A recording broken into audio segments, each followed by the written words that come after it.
জেলখানাতে তো টেলিফোন করা যায় না, আমরা চুরি চামারি করে করতাম। খবর নিলাম, আমার মেয়ে বলল যে আব্বা আমরা কিছুক্ষণের মধ্যে বাইরে হবো, সবাই রেডি হয়ে গেছি।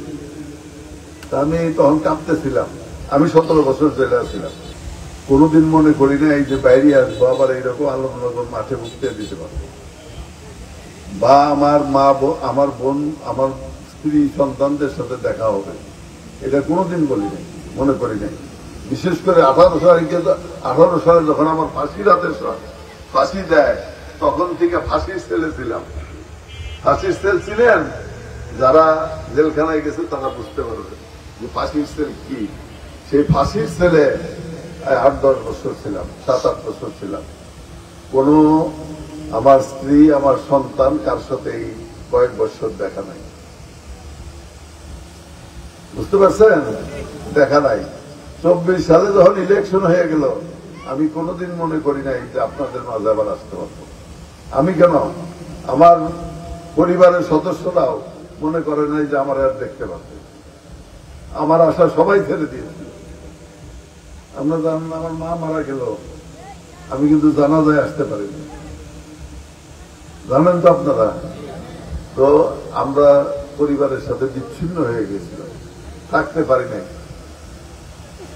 18ই আগস্ট হাইকোর্টে আমাদের রায় দেওয়ার কথা ছিল। 18ই আগস্ট যদি আমাদের মামলা রায় দিত, তাহলে 2-3 মাসের মধ্যে, পরবর্তী 2-3 মাসের মধ্যে আমাদের ফাঁসিতে ঝুলাই দেওয়া হয়েছে। আপনাদের কাছে আসতে পারতাম না।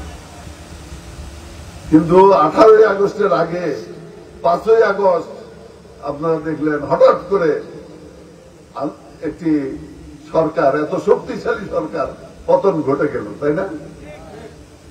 তালা বাড়িয়ে গেল, আমরা জেলখানা থেকে বেরিয়ে আসলাম। এটা কি? আল্লাহর রহমত। আল্লাহর রহমত ছাড়া এটা হইতে পারে না। 4 তারিখে আপনাদের মনে আছে কিনা যারা রেডিও টেলিভিশন দেখেন, 4ই আগস্ট দিবাগত রাত্রে শেখ হাসিনা কি বলল? আর্মি, পুলিশ সমস্ত এদের প্রতিনিধিকে নিয়ে বৈঠক করলো। বৈঠক করে কি বলছিল আপনাদের মনে আছে? বলছে যে আগামীকালকে কঠোর হস্তে দমন করা হবে, মনে আছে না? যারা টিভি দেখছেন ওই সময় সেই কথাগুলো মনে করেন। সকালে খবর নিলাম জেলখানা থেকে এই কঠোর হস্তে দমন করা হবে।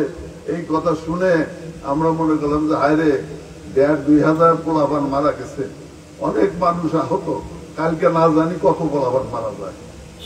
আমরা সকলে এই জেলখানায় যারা ছিলাম সারা রাত্রি ইবাদত করেছে এবং আল্লাহর কাছে কান্নাকাটা করেছে, হে আল্লাহ, এই দেশের সন্তানদেরকে তুমি বাঁচাও, এই দেশের মানুষকে বাঁচাও, এই দেশের নিরীহ ছোট ছোট বাচ্চাদেরকে বাঁচাও।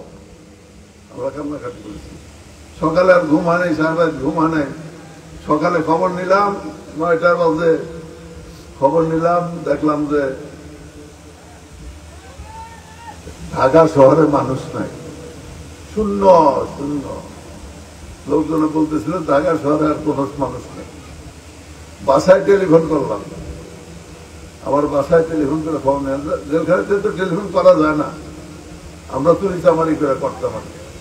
খবর নিলাম, আমার মেয়ে বলল যে আব্বা আমরা কিছুক্ষণের মধ্যে বাইরে হবো, সবাই রেডি হয়ে গেছি। আমি তখন কাঁপতেছিলাম যে বাইরের সাথে সাথে তো গুলি করে দিবে নাকি, শেখ হাসিনা যেভাবে বলছে গুলি করে দিবে। আর বোধহয় আজকে আর মানুষ বাঁচবে না, আমার মেয়েরাও বোধহয় আর বাঁচতে পারবে।